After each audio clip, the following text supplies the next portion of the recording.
हम राज्यपाल को पढ़ रहे हैं और हम इसमें राज्यपाल की शक्तियों के बारे में पढ़ रहे हैं।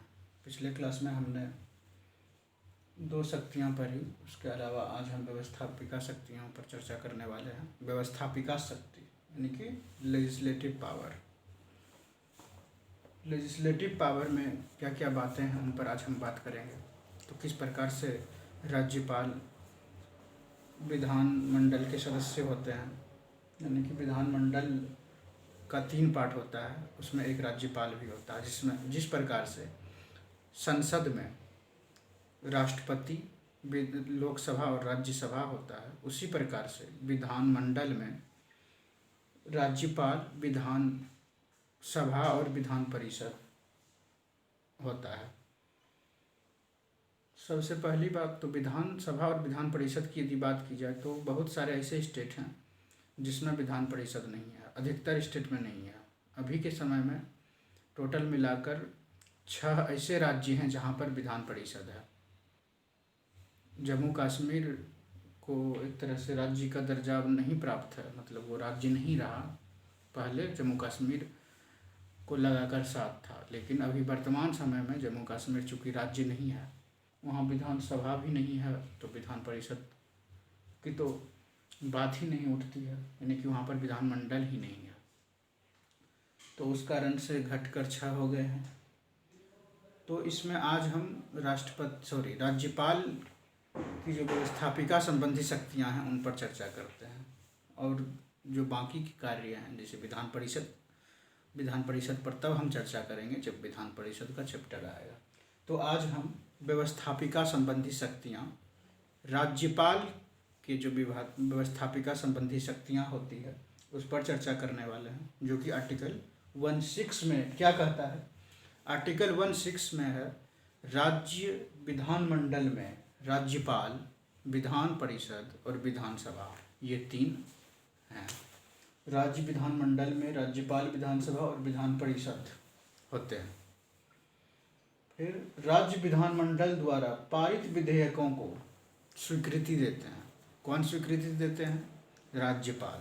जिस प्रकार से लोकसभा और राज्यसभा में जब बिल पारित हो जाता था, विधेयक पारित हो जाता था, तो राष्ट्रपति के पास जाता था, और राष्ट्रपति जब मंजूरी दे देते थे तब वह विधेयक कानून का रूप ले लेता था। उसी प्रकार से विधानमंडल में ये विधानसभा और विधान परिषद से कानून बनाने के लिए विधेयक को पास करवाया जाएगा, और उसके बाद राज्यपाल के पास जाएगा, और राज्यपाल की स्वीकृति जब हो जाती है तो वह विधेयक कानून में परिवर्तित हो जाता है। और राज्यपाल क्या क्या कर सकते हैं उस विधेयक के साथ? या तो स्वीकृति दे सकते हैं और स्वीकृति नहीं भी दे सकते हैं। तो जब स्वीकृति दे देते हैं तो वह विधेयक कानून में बदल जाता है। कानून में बदल जाता है, ये स्वीकृति देते हैं तो वह कानून बन जाता है। जब राष्ट्रपति के पास विधेयक आता है तो वह क्या क्या कर सकते हैं?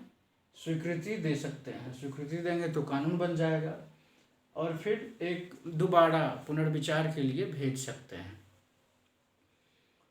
वो ना तो स्वीकृति देते हैं और ना ही पुनर्विचार के लिए भेजते हैं, मतलब अपने पास रख लेते हैं। ना बोलते हैं स्वीकृति देते हैं कि मतलब ना आगे बढ़ने देते हैं, स्वीकृति देंगे तो कानून ही बन जाएगा, तो स्वीकृति नहीं देते हैं, और ना ही स्वीकृति देने से इनकार करते हैं। वो बोलते हैं ठीक है, रहने दीजिए, हम स्वीकृति देंगे, नहीं देंगे बाद में देखा जाएगा क्या होगा।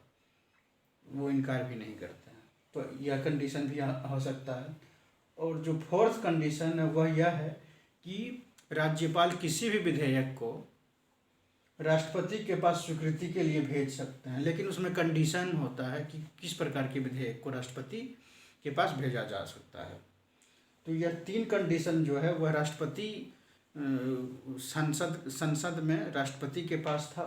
स्वीकृति देते हैं तो कानून बन जाता है, स्वीकृति दें या ना दें। और उसके बाद तीसरा जो है वह दोबारा मतलब पुनर्विचार के लिए भेज सकते हैं। लेकिन यह चौथा जो है वह राष्ट्रपति के पास अधिकार नहीं है। क्यों? क्योंकि राष्ट्रपति किनके पास भेजेंगे? राष्ट्रपति देश का सबसे बड़ा पद है, तो उनसे ऊपर तो कोई है ही नहीं, तो इसलिए उनके पास भेजने का कोई ऑप्शन ही नहीं है। तो उस कारण से यहाँ पर मतलब राष्ट्रपति के पास ये शक्ति नहीं है। तो किसी विधेयक को राष्ट्रपति के पास भेज सकते हैं, ये चौथा एक अतिरिक्त राज्यपाल के पास। तो यदि राज्यपाल राष्ट्रपति के पास विधेयक को भेजते हैं तो उस कंडीशन में राष्ट्रपति उस विधेयक के साथ क्या कर सकते हैं। आर्टिकल 200 में हाई कोर्ट की शक्तियों में कमी लाने वाला विधेयक, यानी कि किस प्रकार का विधेयक हो सकता है जिसे राज्यपाल राष्ट्रपति के पास भेज सकते हैं।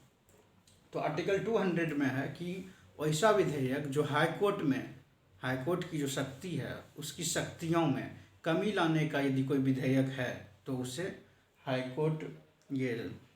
उसे राज्यपाल के द्वारा राष्ट्रपति के पास भेजा जाएगा।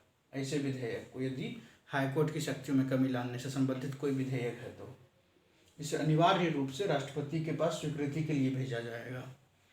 फिर आर्टिकल 201 है, इसमें राष्ट्रपति क्या इस विधेयक पर निर्णय लेंगे उन निर्णयों का उल्लेख है, किस प्रकार से निर्णय लेंगे, क्या लेंगे, उन निर्णयों का उल्लेख कहाँ है, आर्टिकल 201 में, आर्टिकल 201 में।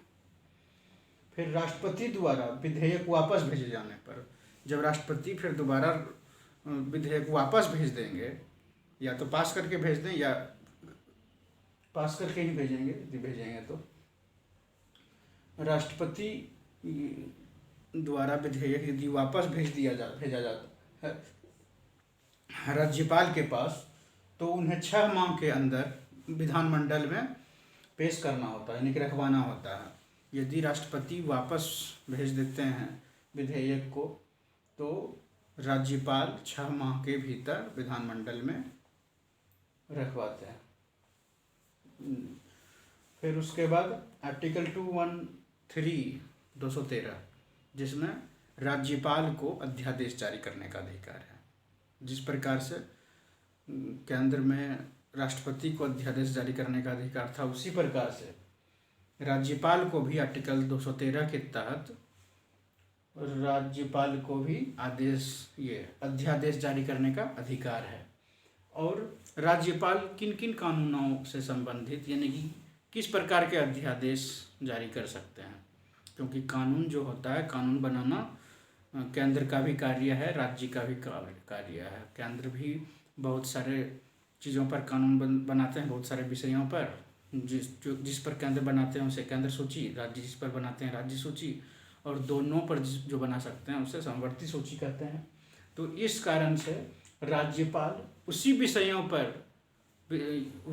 पर अध्यादेश जारी कर सकते हैं जिस विषय पर विधानमंडल के द्वारा कानून बनाया जा सकता हो। यानी कि विधानमंडल, यानी कि जो राज्य सूची का विषय है उसी विषय पर, या जो समवर्ती सूची का विषय है यदि उस पर केंद्र का पहले से कानून है तब उस पर अध्यादेश नहीं लाया जा सकता है। तो यह तो थी अध्यादेश की बात, कौन सा विषय किस प्रकार से अध्यादेश राज्यपाल ला सकते हैं। फिर उसके बाद है राज्यपाल विधानसभा में प्रोटेम स्पीकर। जब नई विधानसभा चुनकर आती है तो उसमें बहुत सारे मेंबर होते हैं, तो उसमें से किसी एक मेंबर को राज्यपाल प्रोटेम स्पीकर बनाते हैं और उन्हें राज्यपाल के द्वारा शपथ दिलाई जाती है। और फिर वो प्रोटेम स्पीकर जो होते हैं अन्य सदस्यों को मतलब शपथ दिलाते हैं। प्रोटेम स्पीकर का काम शपथ दिलाना ही मेन है, और प्रोटेम स्पीकर का उल्लेख संविधान में नहीं किया गया है।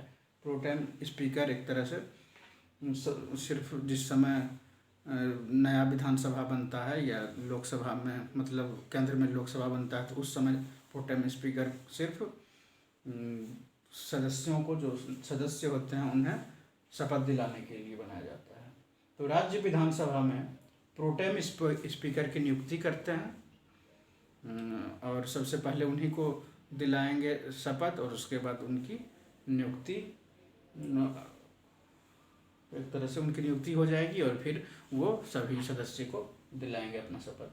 फिर आर्टिकल 174 राज्यपाल जो हैं वह विधानमंडल के अधिवेशन को आहूत करते हैं। जिस प्रकार से राष्ट्रपति लोकसभा में एक तरह से लोकसभा में क्या पूरे संसद में ही संसद के अधिवेशन को आहूत करते थे, उसी प्रकार से यहाँ पर जो राज्यपाल हैं वह विधानमंडल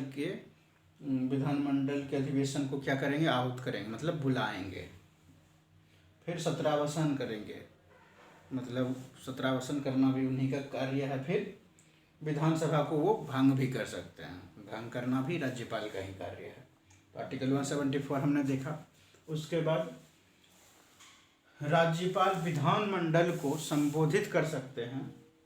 आर्टिकल 175 राज्यपाल क्या कर सकते हैं, विधानमंडल को संबोधित कर सकते हैं और विधानमंडल में संदेश भिजवा सकते हैं।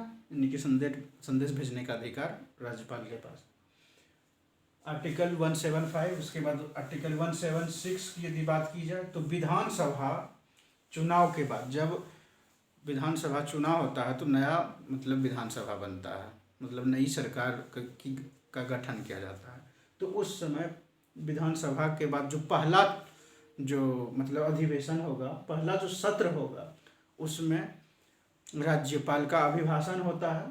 अनिवार्य रूप से संबोधित करते हैं उन्हें। एक तो मतलब नए विधानसभा का जब चुनाव होने के बाद जो नया सेशन आता है उसको वो इनकी राज्यपाल संबोधित करते हैं अनिवार्य रूप से। और फिर हर साल जो साल का पहला जो अधिवेशन होता है, प्रथम अधिवेशन जिसे बोलते हैं, उसको भी संबोधित करते हैं। और राज्य स्तर पर संयुक्त प्रावधान, ये संयुक्त अधिवेशन जो होता है, जैसे केंद्र में लोकसभा राज्यसभा का संयुक्त अधिवेशन होता है, यहाँ पर विधानसभा और विधान परिषद का संयुक्त अधिवेशन नहीं बुलाया जाता है। इस तरह का कोई प्रावधान राज्य में नहीं होता है। फिर आर्टिकल 191 के तहत विधानमंडल के सदस्यों की अयोग्यता का उल्लेख है।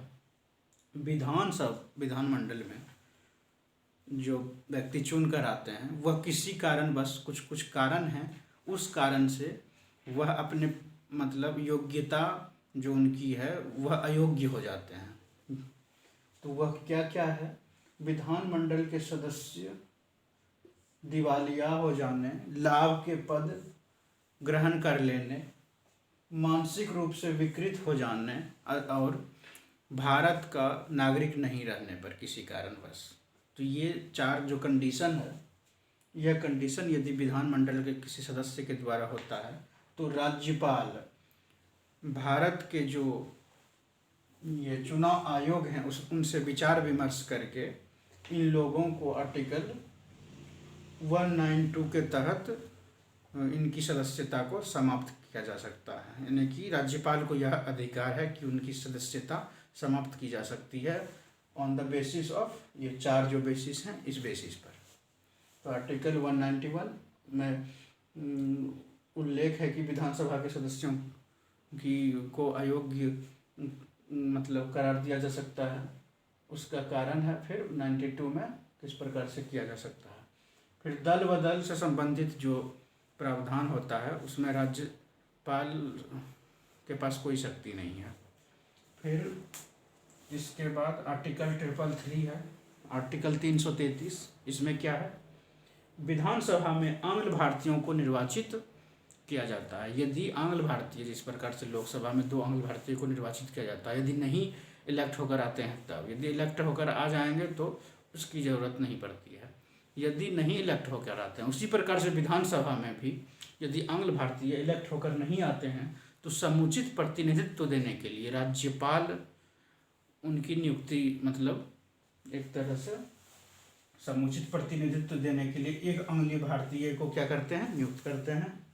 और तो यह तो आंग्ल भारतीय की बात हो गई। फिर आर्टिकल 171 में राज्यपाल विधान परिषदों में उनकी कुल सदस्य संख्या का 1/6 भाग मनोनीत करता है। जिस प्रकार से 12 सदस्य राष्ट्रपति ये राज्यसभा में ये करते थे, मनोनीत करते थे, उसी प्रकार से यहाँ राज्यपाल विधान परिषद में टोटल जितने भी सदस्य संख्या है उसके 1/6 जो मेंबर होते हैं वह राज्यपाल के द्वारा मनोनीत किया जाता है।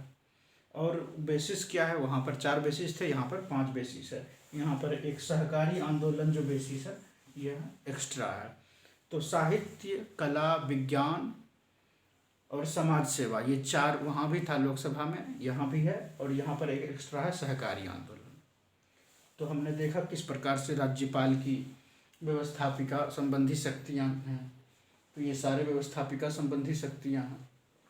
तो कैसा लगा यह क्लास? तो आज की क्लास यहीं पर समाप्त होती है। कैसा लगा यह क्लास कमेंट करके अवश्य बताएं। Thank you.